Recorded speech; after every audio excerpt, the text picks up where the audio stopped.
Hello mga bossing, good morning. So today papakita ko lang po yung tatlong SEC natin, MPPT SEC na sabay-sabay nagcha-charge sa battery natin.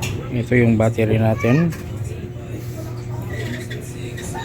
16 piraso na EVE 105AH na configuration ay 8S2P. So 24 volts, 210 AH, total 5,376 watt hour. So yan yung battery natin. Tsaka dahil medyo malaki-laki yung battery natin, tatlo yung nagtutulungan na MPPT SEC.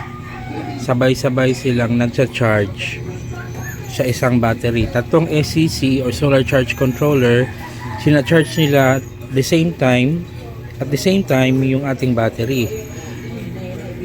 Pero itong mga SEC natin, magkakaiba yung configuration nito ng solar panel ito. Like ito, although 24 volts yung battery natin, itong SRN8 40 amps natin, dalawang 3 na 550 watts yung dito, naka-series ang naka-connect. So dito nakapasok dito yung wire dyan. So ito namang LE-Joy 600 watts version 2 natin, tatlong Busca naman na 160 watts naka-series ang naka-connect dito. So naka-series.